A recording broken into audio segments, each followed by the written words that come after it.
Él viene pronto. Él viene pronto.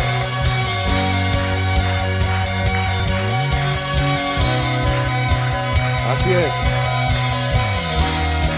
Tú vienes pronto, Señor.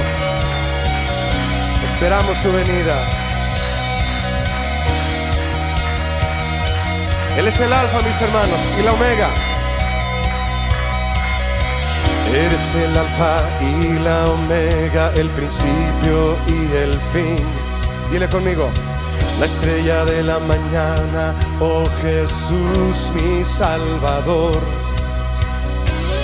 Y el que es santo siga siendo santo, el que es justo siga siendo justo, estando atentos porque pronto volverás. Bienaventurado el que guarda tus palabras, Señor. Así es, los que con vestiduras limpias delante de ti estarán. Gracias, Jesús. Somos tu novia, somos tu iglesia, esperamos tu venida y con tu espíritu en nosotros clamamos hoy. Ven, ven, dile conmigo. Ven, Señor Jesús. El espíritu y la novia dicen ven. Todos decimos ven, ven, dile ven, ven. Ven, Señor Jesús. El espíritu y la novia dicen ven. ¿Le estás cantando a Él que venga? ¿Sí le estás diciendo que venga? Vamos a decírselo, ven, Señor. Somos la novia, el espíritu y la novia dicen ven. Queremos verte, Señor. Queremos irnos contigo. El que es santo, siga siendo santo. El que es justo, siga siendo justo. Así queremos vivir, Señor. Eres el alfa y la omega, el principio y el fin. Dile a Jesús conmigo, ¿quién es? La estrella de la mañana, oh Jesús, mi Salvador. Piensa en esto, mi hermano. Y el que es santo siga siendo santo, y el que es justo siga siendo justo, estando atentos porque pronto volverás. Bienaventurado el que guarda tus palabras, Señor. Aquí estamos, Señor, los que con vestiduras limpias delante de ti estarán. Aleluya. Somos tu novia, somos tu iglesia y esperamos tu venida. Y con tu espíritu en nosotros clamamos hoy. Clama conmigo. Ven, ven, díselo a Él. Ven, Señor Jesús. El espíritu y la novia dicen ven, Señor Jesús. Ven, oh ven, ven, Señor Jesús. El espíritu y la novia dicen ven. Vamos, que se oiga tu voz, mi hermano, y tus manos. Dile ven, dile ven, dile a Él. Ven, Señor Jesús. El espíritu y la novia dicen ven.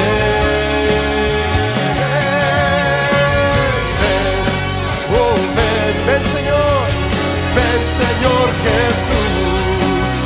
El espíritu y la novia dicen ven. Una vez más, cántalo conmigo fuerte, díselo a Él. Ven, ven, ven, Señor Jesús. El espíritu y la novia dicen ven, Señor Jesús. Ven, oh ven, ven, Señor Jesús. El espíritu y la novia dicen ven. Aplaudamos así todos a Jesús que viene pronto, mis hermanos. Vamos a esperarlo con alegría, vamos a esperarlo con gozo, vamos a esperarlo alabándole, vamos a esperarlo viviendo en santidad. Te esperamos, Señor. Queremos verte ya.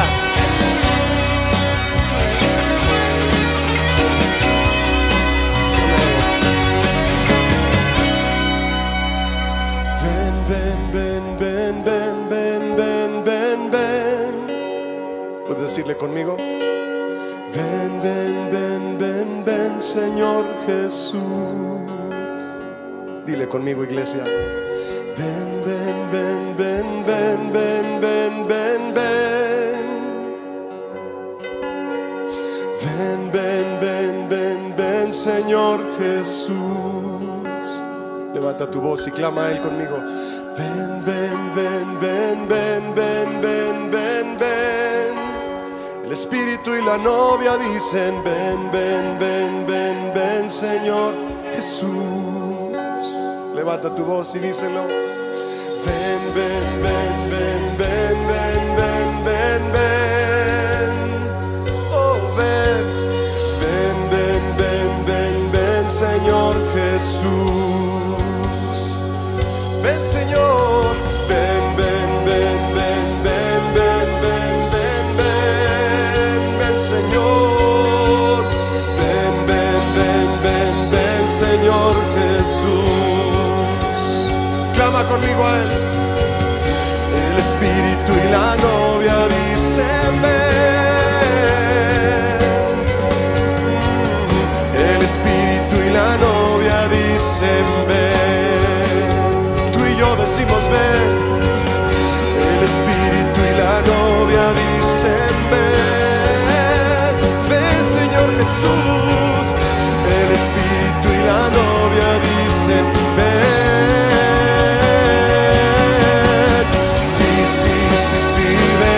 Señor Jesús, díselo. Sí, sí, sí, sí, ven, Señor Jesús. En toda tu majestad, Señor, queremos verte. Sí, sí, sí, sí, ven, Señor Jesús. Sí, sí, sí, sí, ven, Señor Jesús.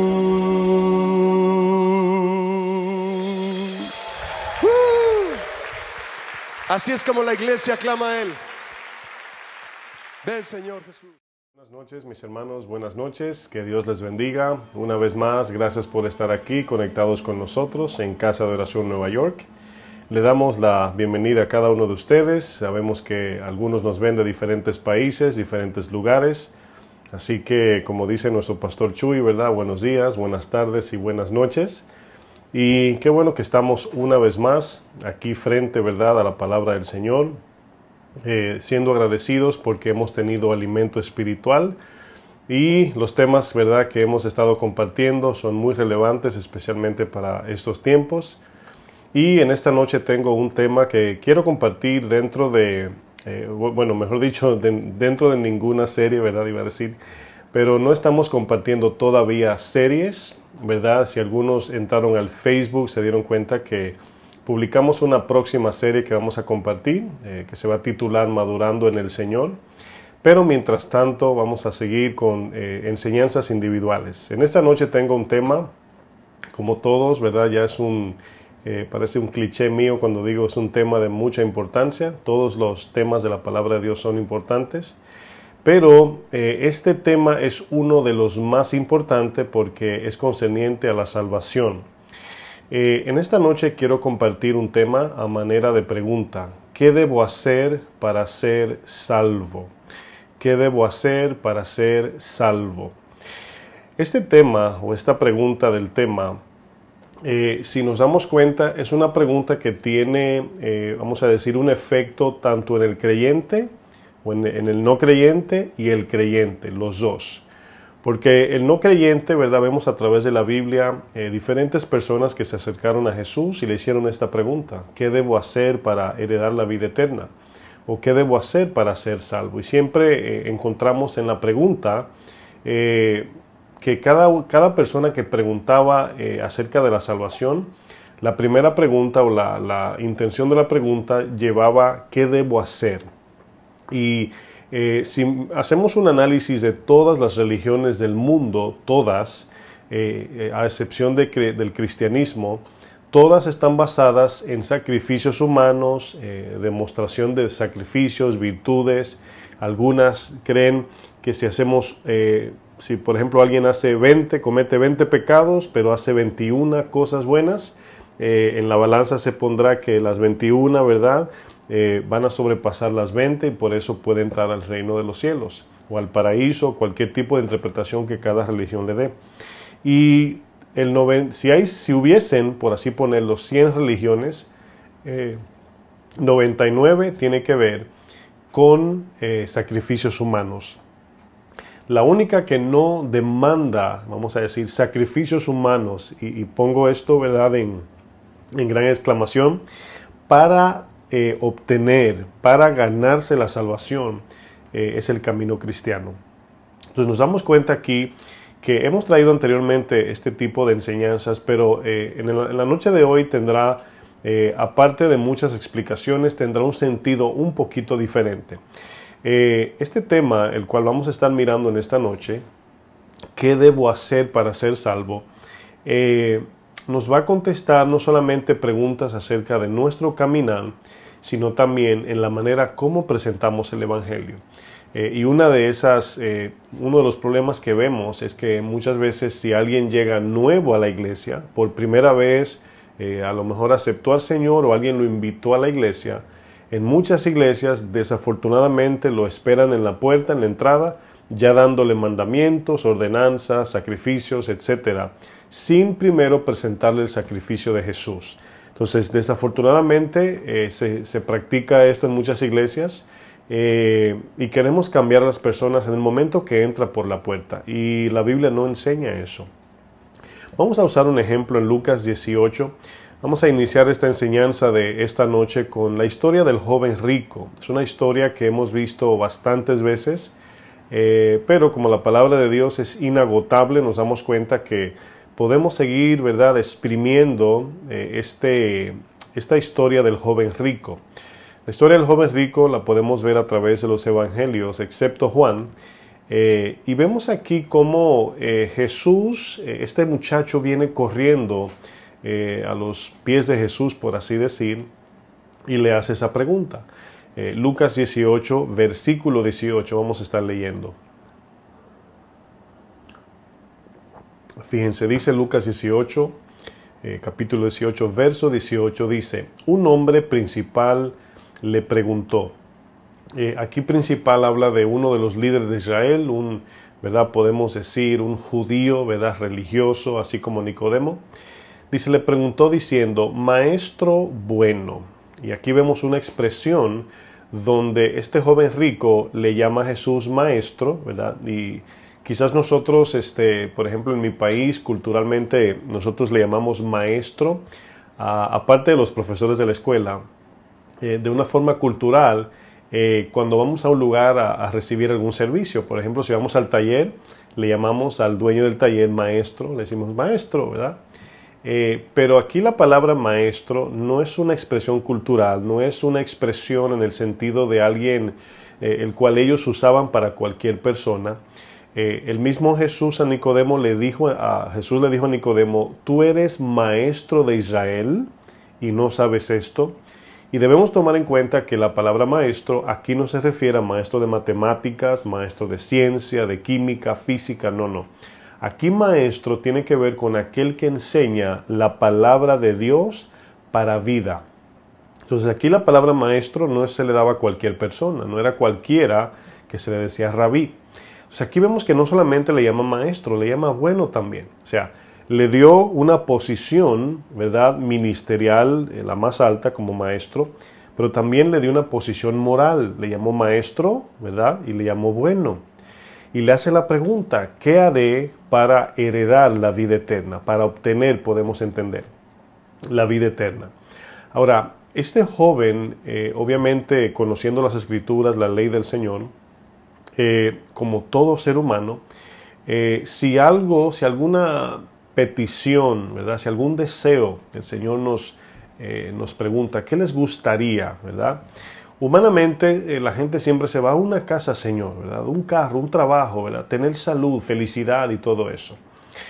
Pero la vida eterna muchas veces nada más la vemos como un lugar donde estaremos para siempre, ¿verdad? Y como que nos hacemos la imaginación de que será un lugar encerrados en un espacio del tiempo donde no se acaba, aburridos, sin qué hacer, ¿verdad? Y es la imaginación de la vida eterna. Pero cuando los judíos hablan de vida eterna, están hablando de esa, ¿verdad?, extensión de vida, pero también están hablando de calidad de vida. Jesús dijo en Juan 10, yo he venido para traer vida y para traerla en abundancia. Y habla de tiempo y calidad. Días de vida y calidad de vida, ¿verdad?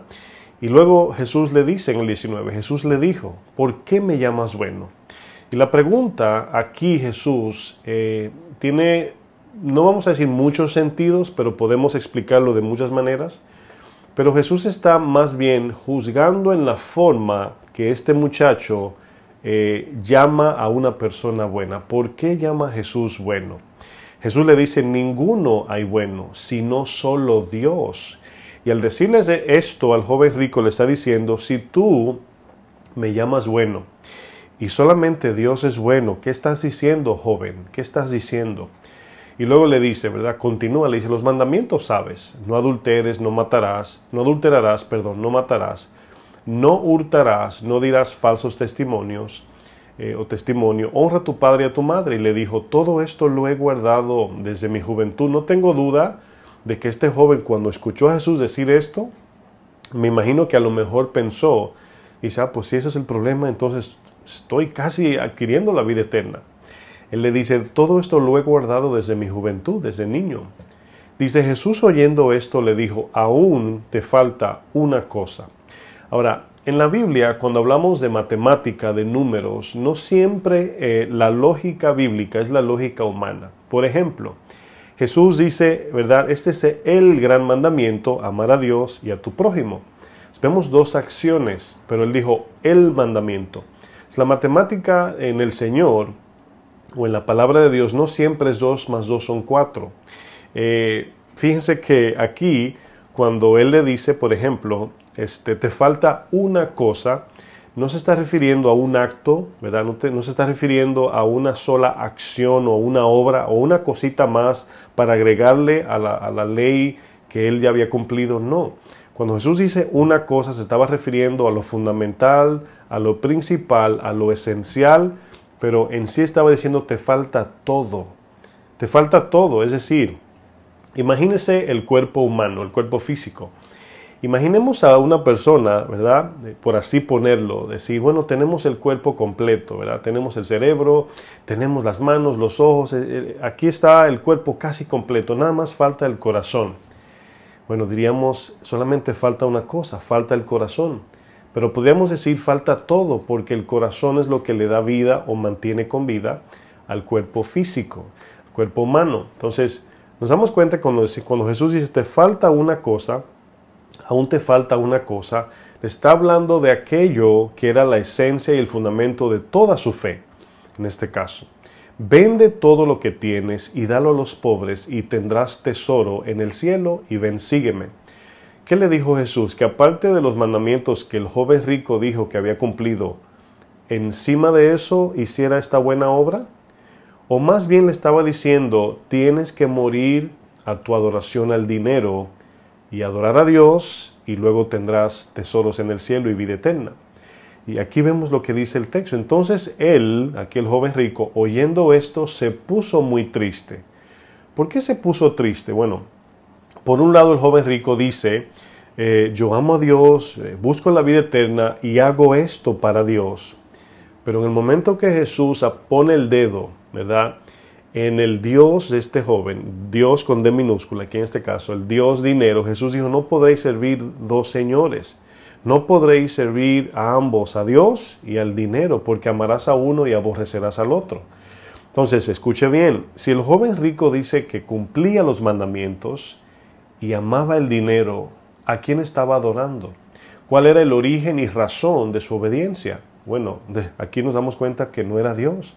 Dice que se puso muy triste porque era muy rico. Es decir, la tristeza era porque Jesús le pidió algo que para él ¿verdad? Humanamente era imposible. Ahora quiero que noten lo que vamos a leer. Estoy aquí poniendo una plataforma en introducción a lo que vamos a estar viendo. Eso es importante. Entonces él, oyendo esto, se puso triste porque era muy rico.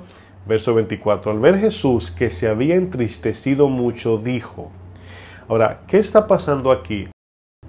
Que este joven rico había puesto toda su esperanza, dependencia, descanso, todo su forma de ver la vida estaba totalmente fundamentada en lo que él tenía. No en quién creía, sino en lo que él tenía. Entonces, ¿qué sucede? Jesús dice lo siguiente. Cuán difícilmente, estoy en el 24 al final, cuán difícilmente entrarán en el reino de Dios los que tienen riquezas. Y aquí vemos que en otros evangelios los discípulos que eran pobres comparado con este rico, eran pobres en dinero, también se escandalizaron. Y usted diría, pero ¿por qué si no eran ricos? Porque una cosa es tener y otra cosa es adorar y confiar en lo que tenemos. Son dos cosas diferentes. Tener riquezas y depender y confiar en las riquezas. Para confiar en las riquezas no tenemos que ser ricos, no tenemos que tener dinero, mejor dicho. Para confiar en las riquezas yo puedo ser un pobre sin $1 en los bolsillos y confiar en las riquezas. ¿Cómo es esto, pastor? Bueno, alguien pobre que quiere ser rico porque ha dicho, si llego a ser rico, entonces he alcanzado la vida, he alcanzado el propósito de por qué soy quien soy. Y vemos que tanto el rico y el pobre pueden ambos tener puesta toda su confianza en el dinero. Y Jesús dice, cuán difícilmente entrarán en el reino de Dios los que tienen riquezas o los que confían.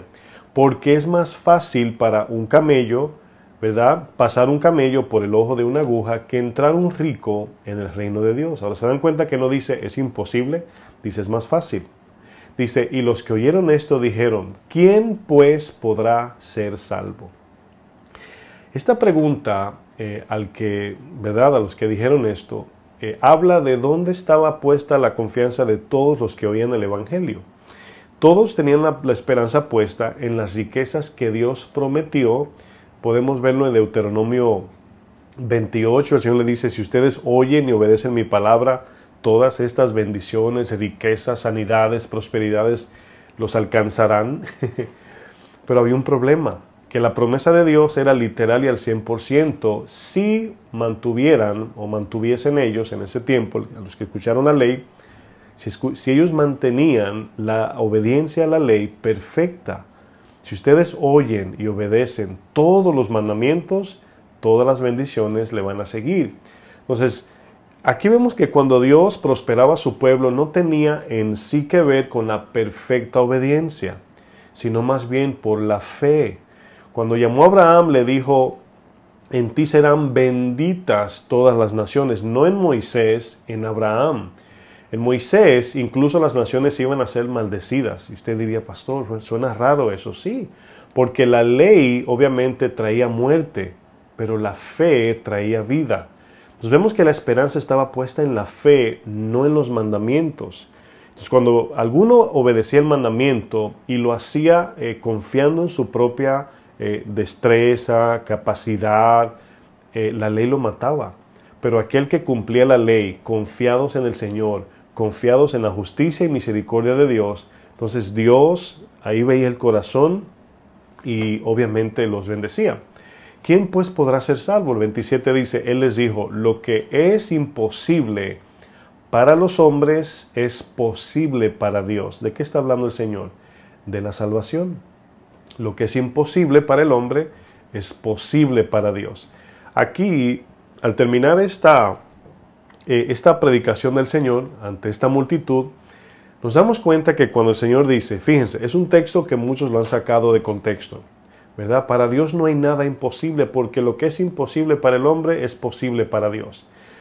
En la Biblia, cuando leemos ese párrafo, ese texto, ese versículo, podemos decir, Dios se está refiriendo a la imposibilidad del hombre entrar al reino de los cielos basado en sus méritos, en sus obras, en su propio sacrificio. A eso se está refiriendo el Señor. Es imposible para el hombre entrar al reino de los cielos sin la ayuda de Dios. sin aceptar el sacrificio de Jesús, sin pagar la deuda, obviamente en este caso a través de Jesús. Bueno, aparentemente existe una contradicción acerca de la salvación en la Biblia, y dije aparente contradicción, y es la siguiente.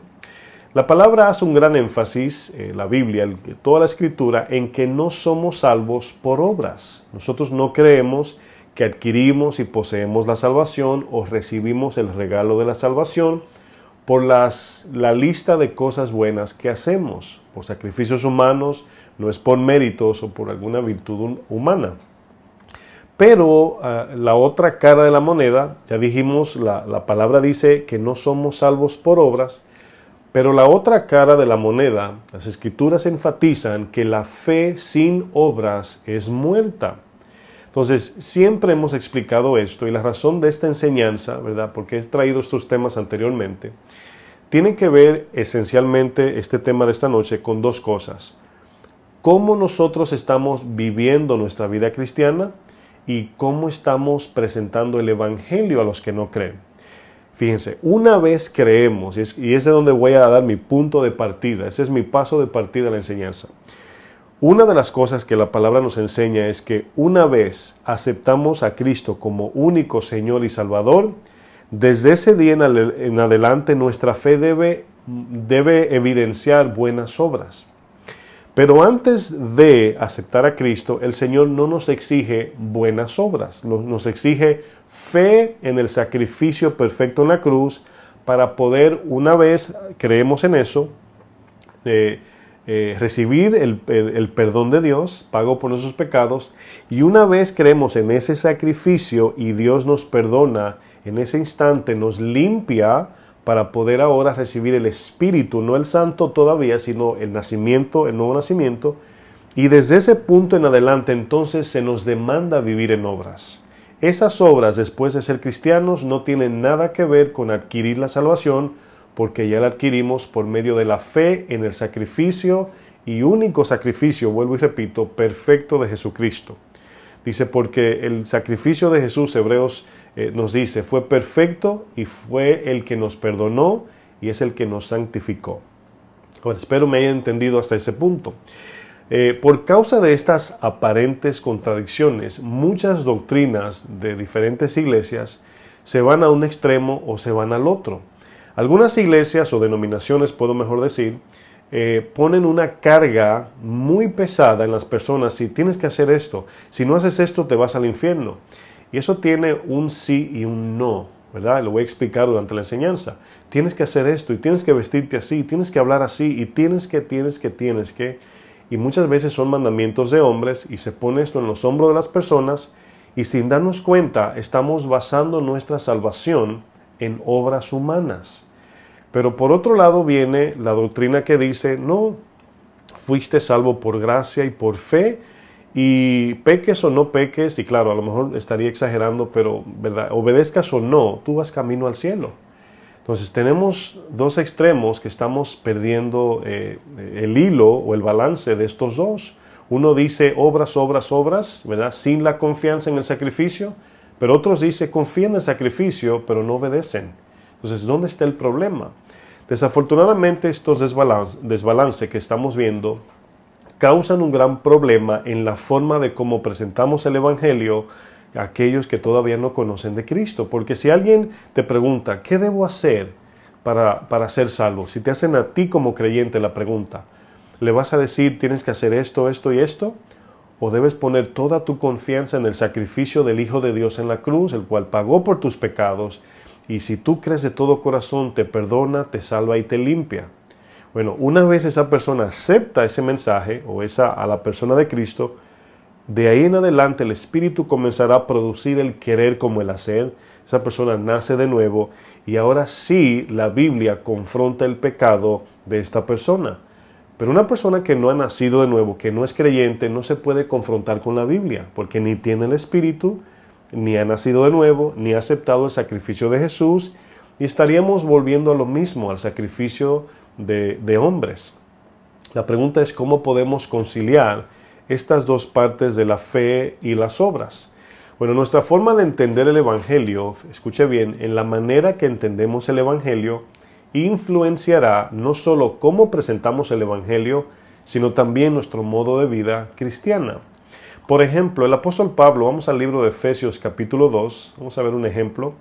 El apóstol Pablo lo presenta de la siguiente manera. Este texto nos ayuda mucho, porque en Efesios 2, hablando de la salvación, no voy a leer desde el verso 1, ¿verdad?, para no extenderlo, pero en los versos del 1 al 3 habla de la condición donde estábamos. Estábamos muertos en delito y pecado, andando en la carne, siguiendo al príncipe, la potestad del aire, a Satanás, y éramos por naturaleza hijos de desobediencia. La naturaleza nos llevaba a desobedecer a Dios. No teníamos la naturaleza nueva en Cristo, por lo tanto no podíamos hacer cosas buenas para que Dios nos apruebe.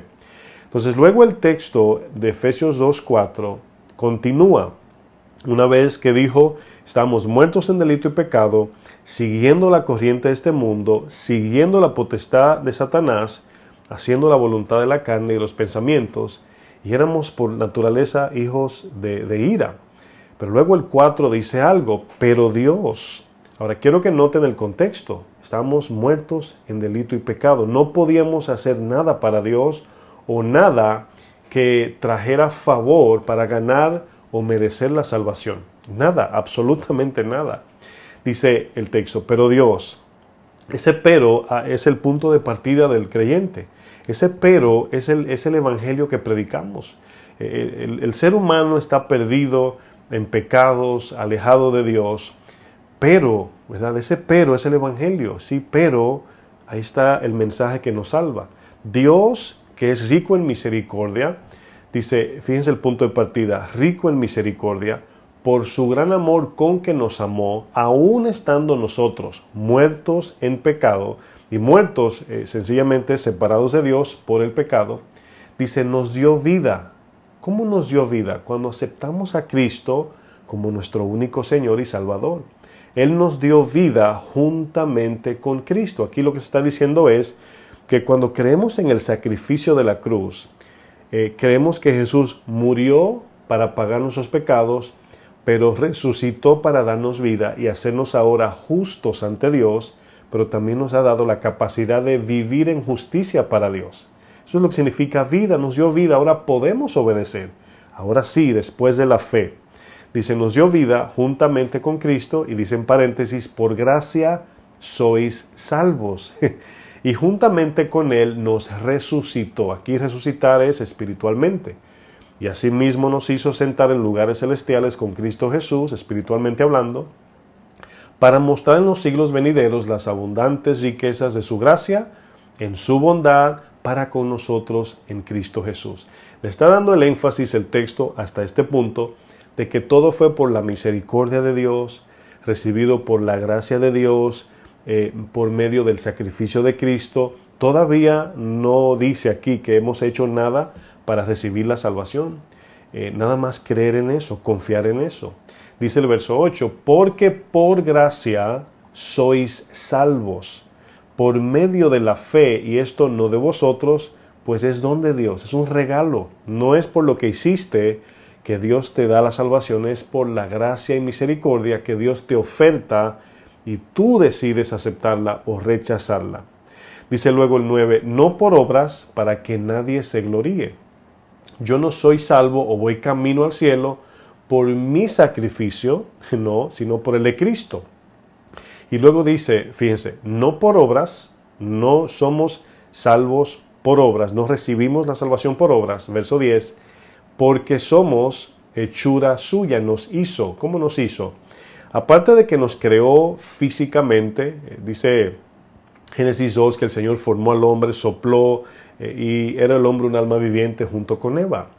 Pero aquí creados, está hablando de lo espiritual. Ahora tenemos la parte espiritual que nos permite vivir en la naturaleza de Dios, creados en Cristo Jesús para buenas obras. Esa es la razón de la salvación.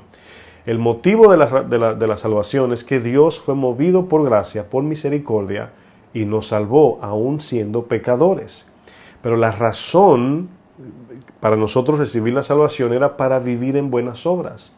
Dice, los cuales Dios preparó de antemano para que anduviésemos en ellas, para que viviésemos. ¿Para qué fuimos creados en Cristo? Para vivir en buenas obras. Ahora bien, el problema consiste muchas veces en que algunos pastores, teólogos, maestros de la Biblia dicen, es que estás diciendo que si una persona no obedece la palabra, se va al infierno. Y en ese momento que decimos eso, ¿verdad? Una persona que no es obediente a la palabra de Dios, que vive en la carne, después de haber recibido a Cristo, es como si estuviésemos diciendo que estamos basando la vida cristiana en obras. No. El problema de la condenación para el que apostata, porque la apostasía no puede ser de uno que no cree, porque ¿de dónde va a apostatar si ya está en el mundo? La apostasía es de los que creyeron. La apostasía, dice la palabra que vendrá una gran apostasía. Dice que muchos se van a apartar. ¿De qué? Del camino cristiano. Entonces, cuando hablamos de condenación hacia esas personas, estamos hablando de un problema de gratitud y no en sí de sacrificios humanos. ¿A qué me refiero? El castigo para uno que sabe, para uno que ya sabe, es mucho peor que para el que no sabe. Jesús a los judíos le dijo, si en Sodoma y Gomorra, en Tiro y Sidón, se hubiesen hecho los milagros que aquí se han hecho, de cierto ellos hubieran creído a la predicación. Y ellos, ¿qué está diciendo Jesús? Ustedes quienes conocen la ley de Dios, ¿no creen aún haciendo milagros más grandes? La condenación es peor. Dice que el castigo de Sodoma y Gomorra será menor que el castigo a los judíos, al pueblo que Dios escogió. ¿Por qué? Porque no creyeron. Bueno, aquí vemos que el Evangelio tiene 3 efectos cuando lo escuchamos. Y yo lo voy a poner de esta manera para simplificarlo. Cuando escuchamos el Evangelio, muchos que predican el Evangelio o le comparten el Evangelio a alguien, a veces ignoran lo siguiente. El Evangelio es el mensaje que apunta a lo que ya nuestro corazón, o más bien dicho, el Evangelio, el mensaje del Evangelio de Jesucristo, lo único que hace es evidenciar lo que ya existe en nuestro corazón. Muchos dicen, no, es que cuando predican el mensaje están condenando. No, ya el ser humano está en condenación. Eso dice Juan 3, dice que ya están en condenación. Pero cuando alguno escucha el Evangelio, de inmediato recibe, obviamente, o siente una confrontación, una desnudez moral, ¿verdad? Siente que los están juzgando, es obvio, porque están apuntando a un pecado en el corazón. Y no todo el mundo es humilde y se humilla ante Dios y dice, Señor, es cierto, esa es mi condición, necesito tu ayuda. Los que se humillan, los pobres de espíritu, que el Señor habla en las bienaventuranzas, son los que reciben la salvación. Los que deciden ignorar el mensaje y decir, yo no soy tan malo, yo no soy tan malo. Están diciéndole al Señor, no me interesa tu mensaje. Y ya la condenación no es porque hicieron una buena o mala obra, es porque rechazaron la ayuda, el cual era la ayuda para que pudiesen agradar a Dios. Pero bueno, aquí nos damos cuenta de algo. Al escuchar el Evangelio tiene 3 efectos. Voy a utilizar términos médicos. Lo primero que el Evangelio hace es que funciona como una radiografía, como rayos X.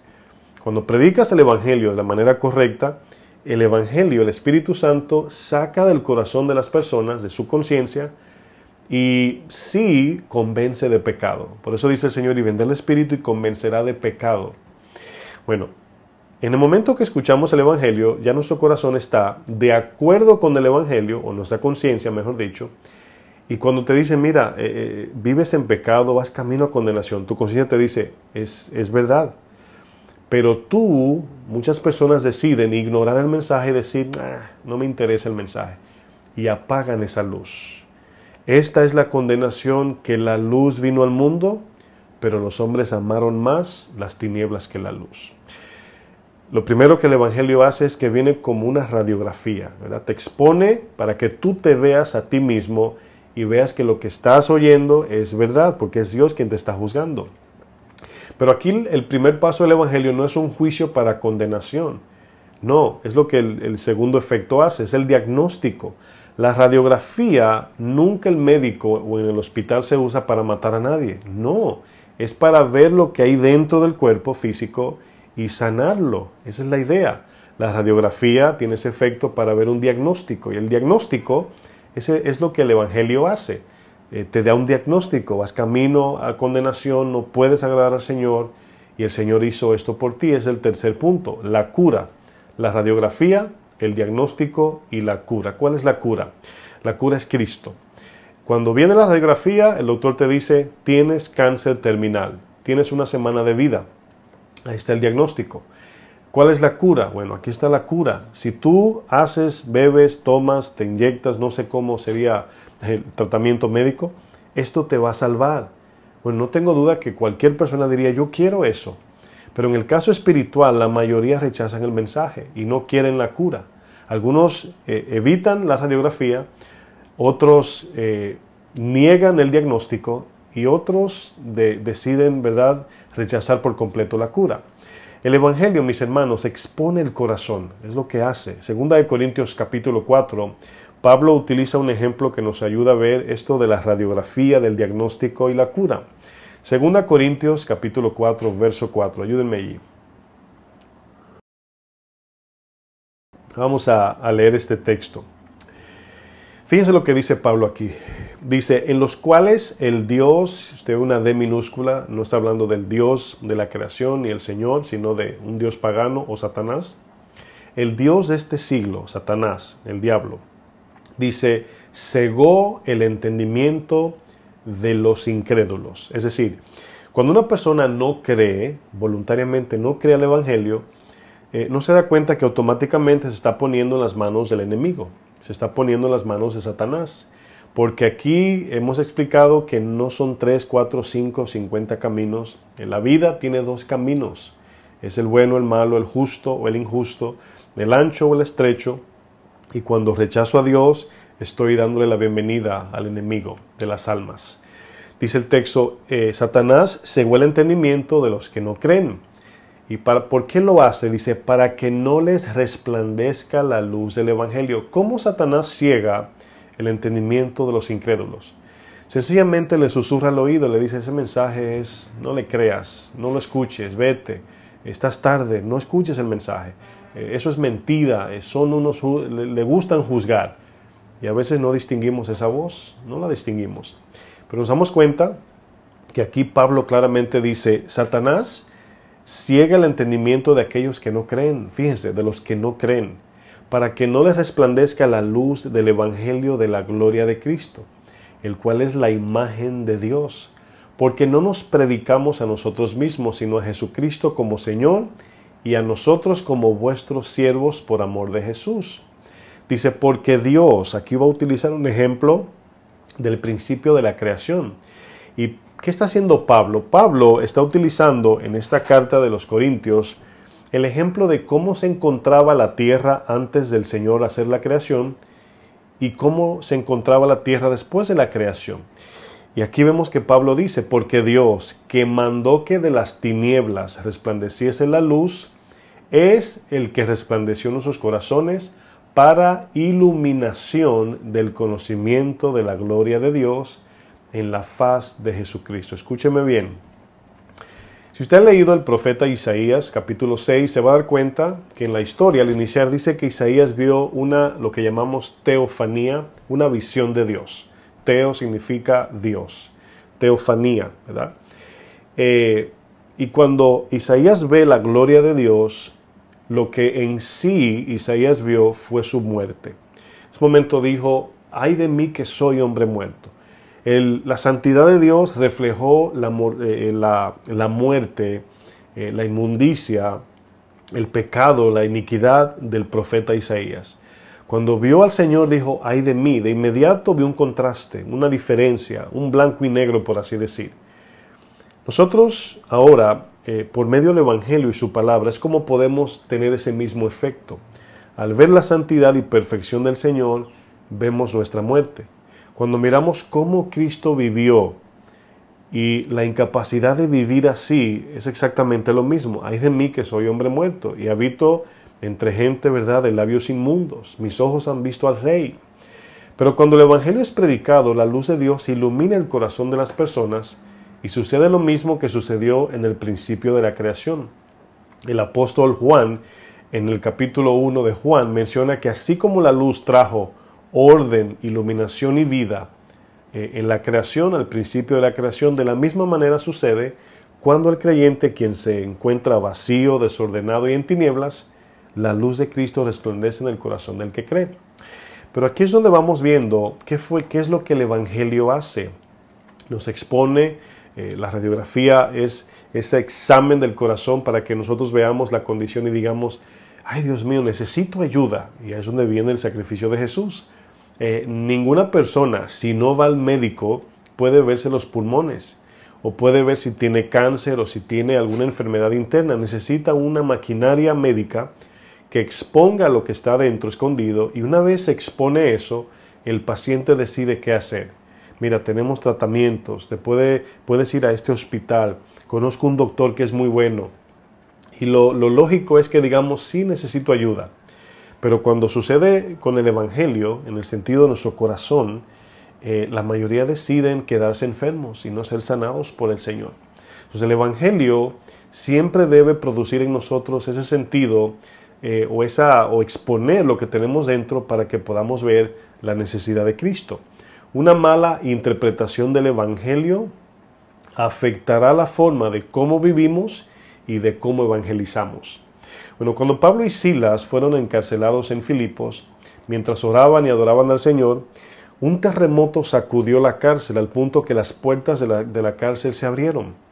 Esto conllevó al carcelero a pensar que los presos se habían escapado y que él, como responsable de los presos, estaba a punto de perder la vida. Entendemos que en esos tiempos al carcelero se les responsabilizaba a los presos allí. Si uno se escapaba, tenía que pagar con su vida. Bueno, algo pasó en esa historia, en Hechos 16, si me acompaña ya. Algo sucedió que conllevó al carcelero a decir las mismas palabras o la misma pregunta: ¿cómo puedo o qué debo hacer para ser salvo? Y en Hechos 16, verso 28, fíjense aquí la continuación. El carcelero, al ver las puertas que se abrieron, sin entrar adentro, tomó la espada y se iba a quitar la vida, porque él sabía que lo iban a matar ya. Se le escaparon los presos, según él pensaba, y estaba a punto de matarse, de quitarse la vida. Pero dice Hechos 16, 28, mas Pablo clamó a gran voz diciendo: no te hagas ningún mal. En la manera como vemos esta historia, perdemos mucho la esencia de lo que significa esto, porque para nosotros es diferente escaparte de una cárcel o escaparte de algún lugar que en esos tiempos. O sea, nadie que le abriesen las puertas de la cárcel se quedaría ahí dentro. Nadie haría eso. Era una cosa muy grande. Era algo, la persona estaba diciendo que los que no salieron de la cárcel estaban queriendo morirse. Esa era la idea, porque no era una cárcel con televisión, con aire acondicionado. Eran unas cárceles con ratas y mal olor y agua sucia, sin luz. Créanme que en el momento que esas puertas se abrían, era muy normal que todos hubiesen ido. Incluso eso nos habla de que el carcelero ni siquiera investigó, porque él dice, no tengo duda que todos se fueron. Este es el impacto de la obra de Pablo por la fe en Jesucristo, que ilumina el corazón del carcelero para querer aceptar a Cristo como Señor. Le dice Pablo, no te hagas ningún mal, pues todos estamos aquí. Ese es el impacto. Dice, él entonces, el carcelero, pidiendo luz a sus compañeros, entendemos que un palo con fuego, una lámpara, se precipitó adentro. Fíjense, no había ni entrado porque él pensaba que se habían ido. Y temblando se postró a los pies de Pablo y de Silas. ¿Por qué se postró? ¿Por qué este carcelero, lo primero que sucedió fue que creyó? Bueno, entendemos en el contexto de que ya Pablo y Silas venían predicando el Evangelio. Pero también no tenemos duda que el carcelero escuchaba cómo Pablo y Silas cantaban al Señor, adoraban al Señor. Y esto estaba trabajando en el corazón del carcelero, me imagino. Pero aquí vemos que lo que ellos hicieron, ¿verdad? Todos se quedaron, escuche bien, dentro de la cárcel para que el carcelero no muriese. Recuérdense que en un momento Juan y Pedro, el ángel abrió las puertas de la cárcel y se escaparon. Dios le dijo, salgan. En este caso Dios le dijo, no salgan. ¿Por qué? Porque estaban haciendo esto para salvar la vida de este carcelero, para que conozca al Señor. Y aquí cuando él le pregunta, se postró a los pies de Pablo y Silas, verso 30, y sacándolos les dijo, señores, ¿qué debo hacer para ser salvo? Ahí está la pregunta. Ellos dijeron, cree en el Señor Jesucristo y serás salvo tú y tu casa. Tú y tu casa, aquí muchos creen que aquí es donde, vamos a decir, especifica los hijos de la promesa. Si mi papá es cristiano, los hijos también no. Aquí serás salvo tú y tu casa, se entendía culturalmente o históricamente que si el hombre de la casa, la cabeza del hogar, tomaba una decisión, la familia iba detrás del padre. Así como Cornelio, ¿verdad? Dice que creyó él y toda su casa. Ya no existe eso, ya no hay esa autoridad o esa forma de vida en las familias donde el papá es cristiano y los hijos aceptan al Señor porque siguen las pisadas de su papá. Pero aquí no está hablando de hijos de la promesa, no. Aquí la salvación es individual. 32 dice, y le hablaron la palabra del Señor a él y a todos los que estaban en su casa, le predicaron a todos. Fíjense que no es automático. Bueno, ningún cristiano, mis hermanos, tiene problemas en entender que la salvación es por fe. En eso estamos todos de acuerdo, la salvación es por fe. El problema surge en el significado que le damos a la palabra fe. Hemos estudiado tantas veces que algunos creen que fe es hacer algo y confiar en Dios. Vámonos a la buena de Dios o creer, ¿verdad?, grandemente, ¿verdad? Y un ejemplo que estaba pensando los otros días, ¿verdad? No sé si lo escuché, pero me llega a la mente ahora. Y he dicho esto en enseñanzas pasadas de que Dios no nos demanda una fe grande para que podamos, ¿verdad?, vivir como Él nos manda. Más bien es una fe, aunque sea pequeña, pero puesta en un Dios grande. Un maestro o un predicador decía, si tú decides, escuche bien, si tú decides tener mucha fe, y honestamente tú tienes una fe grande, que vas a caminar por esa calle, vamos a decir, ese mar de hielo que se frizó, pero que su capa es muy fina, el cual el momento que pisas esa capa de hielo te vas a hundir, te vas a frizar y te vas a morir. Él decía, hay quienes tienen esa fe grande en cosas que no tienen fundamento.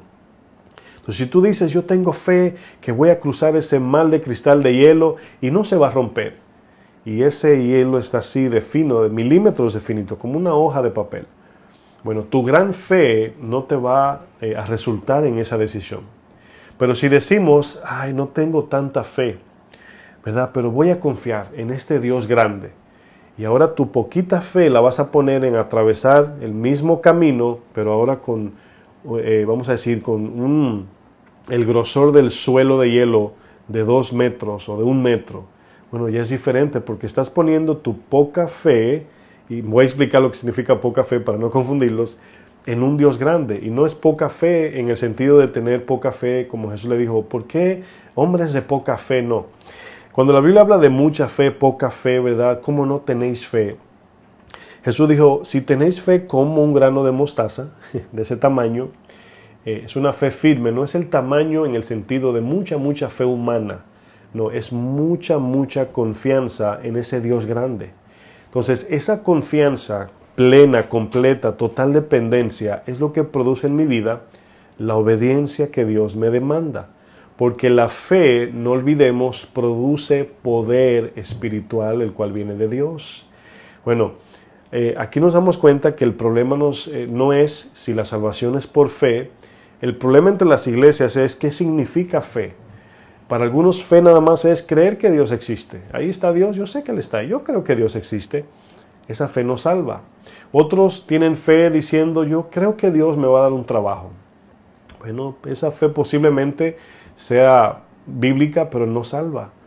No, la fe correcta es cuando ponemos toda nuestra vida, asentamos nuestra vida y la ponemos en las manos del Señor al creer lo que sucedió en la cruz. Esa es la fe que Dios demanda. Y una vez creemos, vamos a vivir conforme a lo que diga Dios y no a lo que mi gran fe le pida. No. Como si fe solo sería creer y no vivir lo que creemos. Aquí es donde está el problema. Miren, existe una mala interpretación de gracia, fe y obras. Malinterpretamos mucho fe, o mejor dicho, gracia, fe, obras. Por ejemplo, vamos a volver a Efesios 2, versículo 8 y 9. Vamos a ver aquí estas palabras. Efesios 2, verso 8 y 9 dice el texto que leímos anterior. Porque por gracia sois salvos por medio de la fe, y esto no de vosotros, pues es don de Dios. Luego dice, no por obras para que nadie se gloríe. Aquí aparecen la palabra gracia, aparece la palabra fe y la palabra obras. Pero luego el verso 10 dice que somos creados para buenas obras. No podemos vivir en obras si no hemos nacido de nuevo, pero una vez nacemos de nuevo, Dios demanda que vivamos en buenas obras. ¿Qué es la gracia para salvación? Una pregunta que nos hacemos. ¿Qué es gracia para salvación? ¿Por qué digo gracia para salvación? Porque Dios nos da gracia para el servicio. Nos puede dar gracia para, como le dio gracia a Moisés para hablar con Faraón, o más bien puso la gracia de Dios, ¿verdad?, para que Moisés llevara a cabo la obra del Señor. Y la gracia, dice la palabra, es multiforme. Pero hay una gracia que es la gracia para salvación, es la gracia de recibir la salvación. ¿Y qué es esa gracia? Bueno, la gracia habla de la iniciativa de Dios para salvar. Habla de qué fue lo que movió al Señor para salvarnos. Es decir, la palabra gracia, somos salvos por gracia, sencillamente nos está diciendo que hemos recibido la salvación como un regalo de Dios, sin que Dios haya sido influenciado por nada que Él haya visto en nosotros. Esa es la idea. Dios, de su iniciativa, dice Efesios 2, Dios es rico en misericordia. Entonces, al nosotros conocer ese Dios que es rico en misericordia, es lo que nos hace adorarlo, servirle, vivir para Él, porque ese Dios es digno de toda adoración. Miren, vamos a usar un ejemplo. Ponga una marca en Mateo 18 acerca de los dos deudores. Esta es otra historia que la hemos leído bastantes veces. Nunca me canso o no llego a agotar este texto de Mateo 18 de los dos deudores. Ya Jesús viene explicando acerca del perdón. Y una de las exigencias más grandes de Dios es el perdón. Perdonar al prójimo, no importa la ofensa. Pero aquí vamos a usar esta historia, usarla para ejemplificar entre gracia, fe y obras. En la historia de los dos deudores, en Mateo 18, uno de los siervos que le debía a su rey 10,000 talentos. Todavía no estoy leyendo el texto, estoy parafraseando aquí un poco para un contexto. Fíjense, 10,000 talentos le debía a este siervo a su rey. 10,000 talentos, ahora sí hice el cálculo correcto, equivale a 60 millones de denarios, ¿verdad? 10,000 talentos equivale a 60 millones de denarios, el cual un denario equivale a un día completo de trabajo. Bueno, esto quiere decir que este siervo le debía 60 millones de días de trabajo a este rey. Escuche bien, si convertimos 60 millones de días de trabajo en años, serían aproximadamente 164,000 años. Sería vivir 16,000 vidas de 100 años cada una para poder pagar la deuda de este rey. Escuche bien, 60 millones de denarios equivale a 164,000 años de vida. Si dividimos eso vamos a decir, en vidas vividas, vamos a decir vidas en el sentido de alguien que viva 100, 80, 90 años, son 1,600 vidas, creo que dije 16,000, pero son 1,600 vidas viviendo cada una de esas vidas a 100 años. Y cada una sencillamente para pagar la deuda. Ahora imagínense, 164,000 años de trabajo para pagar esa deuda. Jesús lo que está haciendo aquí es haciendo un ejemplo de una deuda impagable. Vamos a leer desde el verso 23, Mateo 18. Fíjense lo que dice aquí Jesús explicando acerca de lo que significa perdonar, cómo Dios nos perdonó también. Dice, por lo cual el reino de los cielos es semejante a un rey que quiso hacer cuentas con sus siervos. Fíjense, está diciendo el reino de los cielos. Habrá un juicio donde Dios sacará cuenta con cada uno de nosotros. Dice que estaba aquí, ¿verdad?, haciendo cuentas. Es el día del juicio. Y comenzando a hacer cuentas, le fue presentado uno que le debía 10,000 talentos. Usted se imagina ese día que cada ser humano estará frente al juez de toda la tierra dándole cuentas a Dios. ¿Usted se imagina? Así como este siervo. Esa es la idea de Jesús. Por eso comienza el texto diciendo, el reino de los cielos es semejante. Así va a ser. Es lo que quiere decir. Comenzando a hacer cuenta, le fue presentado uno que le debía 10,000 talentos. Ahí está el cálculo. 10,000 talentos, 60 millones de días de trabajo, 164,000 años de trabajo, 1,600 vidas viviéndola cada una a 100 años. Dice el 25, a este, como no pudo pagar, ordenó su señor venderle a su mujer e hijos y todo lo que tenía. Dice, para que se le pagase la deuda. Dice el texto luego, entonces... Creo que me pasé. Dice el 26, perdón. Entonces aquel siervo postrado le suplicaba diciendo, Señor, ten paciencia conmigo y yo te lo pagaré todo. Ahora usted pensaría, diría, ay, ¿qué está diciendo este hombre?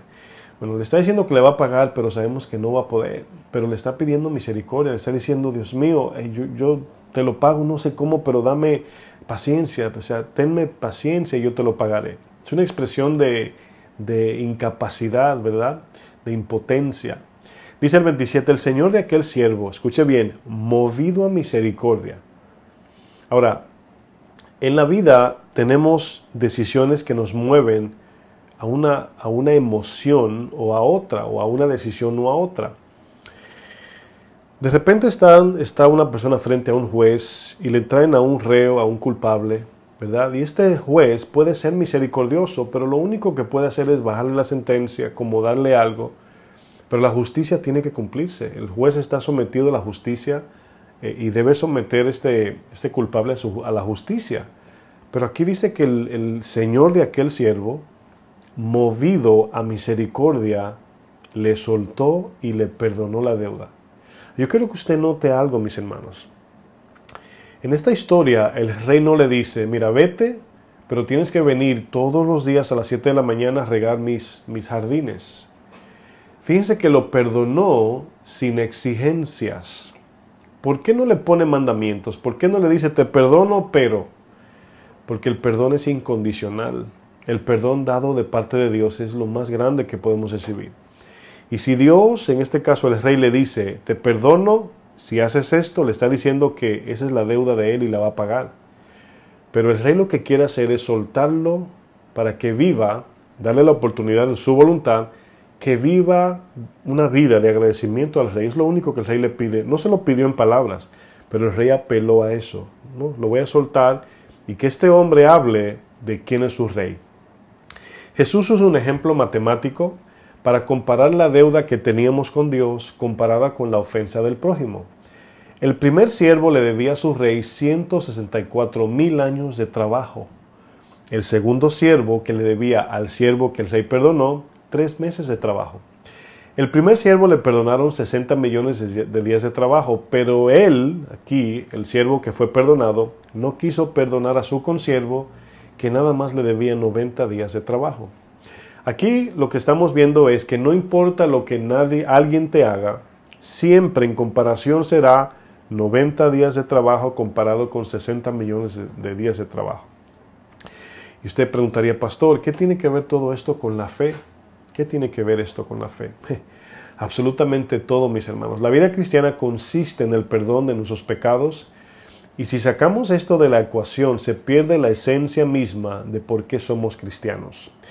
Lo peor que nos puede pasar, escúcheme bien, no es ser pobres, no es tener cáncer o leucemia o parálisis o coronavirus, tampoco es perder el trabajo, no.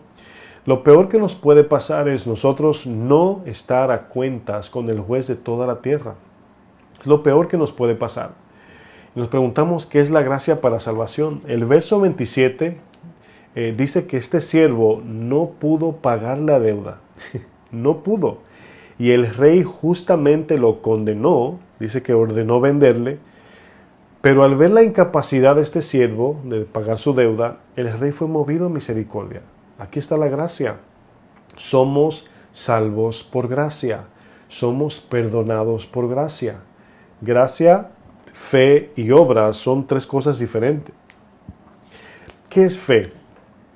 Fe significa que al recibir el perdón imperdonable, el perdón impagable, viviré una vida confiada en ese Rey misericordioso y dependeré de la justicia de ese Rey justo y no en la mía. ¿Qué es obras? ¿Qué son obras? Bueno, fui perdonado por un Rey justo y misericordioso, quien ahora me exige que viva de la misma manera. Mis obras deben reflejar al Rey que me dio la vida. Recordemos que en esta historia, los dos deudores, el perdón es lo mismo que la salvación. Si este siervo no pagaba la deuda, iba a perder su vida, pero el perdón del Rey le permitió seguir viviendo. Entonces Jesús está hablando aquí directamente de la salvación. ¿Soy salvo por fe o por obras, pastor? Bueno, fe significa vivir como aquel Rey quien me salvó. Me ordena vivir una vida justa y misericordiosa, y si falto a la orden del Rey y no vivo según la justicia y la misericordia del Rey, el juicio del Rey para mi vida, en este caso, es peor castigo que uno que nunca haya sido perdonado. Miren, no me gané el perdón por mis obras, pero el perdón me exige vivir en buenas obras por cuanto fui perdonado. Si no reconocemos nuestra posición ante el Rey de esta deuda, el castigo es aún peor, por cuanto ignoro mi deuda. Es decir, ese siervo que debía 10,000 talentos representa toda la raza humana. El consiervo, que el cual vamos a leer ahora, representa a tu prójimo. ¿Cómo lo tratas? Entonces, ¿qué estás diciendo a un Rey que te perdonó 164,000 años de trabajo, cuando a ti te deben 3 meses de trabajo y tú no quieres perdonar? Y se sobreentiende que estamos hablando de la ofensa y de las obras. ¿Cómo tú crees que reaccionaría este Rey contigo, el cual te perdonó? ¿Cómo puedo ser salvo, pastor? Voy a leer 6 puntos para luego terminar el texto de Mateo 18. 6 puntos. ¿Cómo puedo ser salvo? Recibir el perdón de Dios por gracia. Recibimos el perdón de Dios por la gracia. Total confianza y dependencia en el que me perdonó. Debo vivir una vida confiado y dependiente de aquel que me perdonó. Punto 3, reconocer que ahora mi vida le pertenece a ese Rey, en este caso a Jesucristo. Punto 4, tratar a los demás en la misma manera que el Rey me trató a mí. Punto 5, dar de gracia lo que de gracia hemos recibido. Es decir, yo doy en la misma medida que he recibido. Eso es lo que refleja un verdadero cristiano.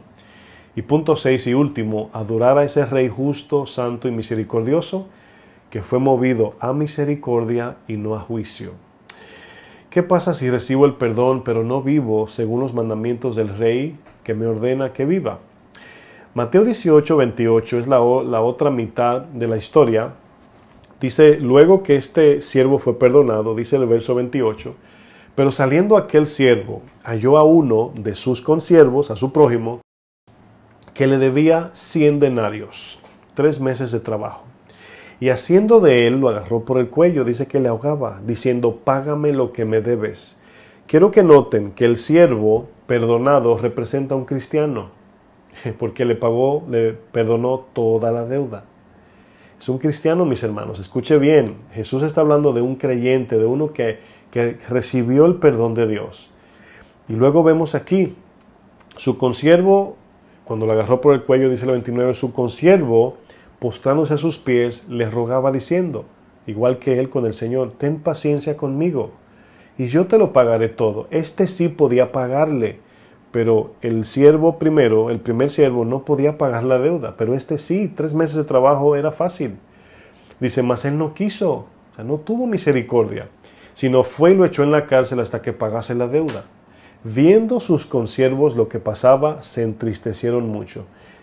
Esta parte me choca en el buen sentido, porque dice que sus consiervos se entristecieron. ¿Por qué? Porque conocían que ellos servían a un Rey bueno, misericordioso, justo, santo, y cuando vieron ese acto, ese pecado, se llenaron de dolor porque dijeron, nuestro Rey no es así. Es como cuando un cristiano representa mal la vida cristiana, cuando un cristiano es de mal testimonio. Al que ama a Cristo le tiene que doler cuando dice, ese no es cristiano, esa no se comporta como un cristiano, porque lo que el Señor hizo en la cruz no es para vivir así, y debe dolernos. Dice, se entristecieron mucho y fueron y refirieron a su Señor todo lo que había pasado. Entonces, llamándole su Señor, le dijo, acuérdense de algo, el rey le había perdonado toda la deuda, ya este hombre era libre, esa es la salvación en Cristo. Le dijo, siervo malvado, toda, ya conmigo usted que me ve, toda aquella deuda te perdoné porque me rogaste, por gracia, por misericordia. ¿No debías tú también tener misericordia de tu consiervo como yo tuve misericordia de ti? Entonces su señor enojado le entregó a los verdugos hasta que pagase todo lo que debía. Esto es un símbolo del infierno, mis hermanos. Ir a la cárcel para pagar una deuda de 164,000 años de vida. ¿Cuánto tiempo iba a durar en la cárcel? Toda su vida. El alma es eterna y la cárcel del alma es el infierno. Dice el 35, así también mi Padre Celestial hará con vosotros si no perdonáis de todo corazón cada uno a su hermano sus ofensas. ¿Es Dios malvado cuando envía a alguien al infierno? ¿O es malvado aquel que después de ser perdonado no quiere perdonar a su prójimo? Aun si Dios nos envía al infierno, mis hermanos, lo haría justamente. Pero Dios, que tiene toda la potestad de hacer lo que Él bien le parezca, decide darnos misericordia aun cuando merecíamos condenación. Cuando minimizamos el sacrificio de la cruz, todo en esta vida pasajera parece ser más importante que Dios. Una persona, al escuchar la predicación, decía hace unos días, ¡ay, qué aburrido! Estaba escuchando a alguien predicar, decía, ¡ay, qué aburrido! Y sí, el mensaje que confronta nuestro pecado no es divertido. El mensaje de salvación es amargo, es incómodo, es duro. ¿A quién le gusta que le expongan sus propios pecados a la luz de la palabra? A nadie. Pero cuando el doctor te da la mala noticia de que tienes cáncer terminal, pero luego te da la buena noticia y te dice, qué bueno que lo descubrimos a tiempo. Bueno, tenemos tiempo para arrepentirnos, mis hermanos. Cuanto mayor la noticia, cuando Dios te dice, escuche bien, vas a morir por esta enfermedad, pero vivirás eternamente en mi reino. A veces recibimos esa noticia de que Dios no nos va a sanar del milagro del cuerpo físico, pero la buena noticia es que estaremos con Él eternamente, mis hermanos. Gracia es que Dios fue movido a misericordia. Fe es la confianza y dependencia en el sacrificio de la cruz, pero obras es la evidencia de que realmente hemos sido perdonados. Vivimos dando lo pagable porque hemos recibido lo impagable. Si quieres que otros conozcan a Cristo, vive de forma tal que todo lo que vean en ti, ellos digan, me parece que el rey de esta persona, a quien esta persona sirve, es un rey bueno, justo y misericordioso, por cuanto reflejamos su gloria en la manera que vivimos. ¿Cómo debe ser la vida de aquel a quien le devolvieron la vida? Si como creyentes vivimos en desobediencia, no es fe. Si vivimos sin fe, hemos rechazado la gracia, y sin gracia ni fe no hay salvación. Podemos pelear con estos temas, esta doctrina de una vez salvo, siempre salvo, ¿verdad? O fuiste escogido, ¿verdad? Desde el principio de la creación y no puedes perder tu salvación. Algunos estarán frente un día a una gran sorpresa, mis hermanos. Esta enseñanza tiene el propósito de que vivamos agradecidos de ese perdón, de esos 164,000 años, ¿verdad?, de trabajo que el Señor nos perdonó, espiritualmente hablando. ¿Cómo debo vivir? ¿Cómo debo reflejar ese perdón? ¿Cómo debo conducirme sabiendo que estoy en la calle, en el sentido así como el siervo, estoy viviendo porque el Señor me salvó, me perdonó? Una vez la gente sabe que tú has sido perdonado, la pregunta es, ¿tu vida refleja ese perdón en la manera que tratas a los demás? ¿Eres duro o dura con los demás? ¿No sirves a Dios? Ese rey que te perdonó, que no te exige que le pagues con obras, sino que te hace libre, ¿cómo le contestas? ¿Le sirves? ¿Le das tu vida? ¿Lo tuyo reconoces que es de Él? Porque ahora entendemos por qué la palabra dice que todo es del Señor. Porque ahora al devolvernos la vida, en un momento estamos a punto de ser vendidos al pecado. pero Cristo fue vendido al pecado para nosotros ser comprados por su sangre. Piense bien, mis hermanos, no juguemos a iglesia y no juguemos con ser cristianos que ya acepté el Señor y vivo como yo quiera. El Señor juzgará tus hechos y los míos en aquel día. Y si no serviste al Señor y espiritualmente andas agarrando por el cuello a las personas, maltratando o no sirviendo, dice la palabra que el Señor te va a entregar a los verdugos hasta que pague el último centavo. Yo no tengo la capacidad de pagar la deuda que tengo ante Dios. Jesús sí, Él la pagó, pero ese pago se atribuye a mi vida cuando yo vivo para Él. Esa es la fe genuina. Y no puedo decir que al vivir para Él me estoy ganando la salvación, pero si no vivo para Él sí la estoy rechazando. Así que yo les intimo, hermanos, que meditemos muy bien en esta enseñanza. No olvidemos cuando el intérprete le dice al Señor, ¿cómo puedo heredar la vida eterna? Le dice en Lucas 10. Y el Señor le dice, ¿qué está escrito y cómo lees? Cuando lees la Escritura, ¿qué dice? Pero ¿cómo lo interpretas? Y dice la palabra en Lucas 10, versículo 29, dice que este intérprete quería justificarse y le pregunta, ¿quién es mi prójimo? Pero quería justificarse, quería en doble sentido preguntarle a Jesús, ¿quién es mi prójimo? Como quien dice, ¿verdad? Y Jesús le habla de la historia del buen samaritano. Y vemos cómo la pregunta de la salvación a vida eterna, Jesús la refleja con un estilo de vida. ¿Quién tú crees? Le pregunta el intérprete, ¿qué fue el que perdonó a su prójimo? Dice el que atendió a este hombre que dejaron medio muerto. Entonces, recibimos la salvación, pero de la manera que sabemos que la hemos recibido genuinamente es cómo vivimos, cómo respondemos a esa vida eterna.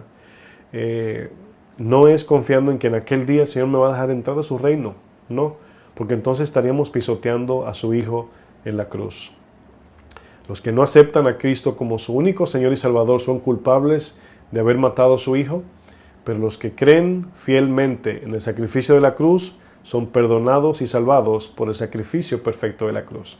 Por su muerte pagó los pecados y por su vida somos hechos justos ante Dios. Oramos. Padre, en el nombre de Jesús, gracias, Señor. Gracias por tu palabra, gracias por todo lo que nos das cada día, especialmente a través de tu Espíritu Santo. Yo te pido, Señor, que esta enseñanza nos traiga claridad, nos afirme, infunda temor en nosotros para corregir si andamos mal, y que esta enseñanza podamos seguir meditando en ella, Señor. Si hay que tomarla de nuevo, Señor, la tomamos de nuevo para escuchar la voz de tu Espíritu hablar a mi vida, Señor. Así que yo te pido, Señor, que tú sigas tocando las vidas, los corazones a través de tu palabra, y que el Evangelio de Jesucristo siga promulgándose en el mundo, en el nombre de Jesús. Gracias, mis amados, que pasen buenas noches, Dios les bendiga.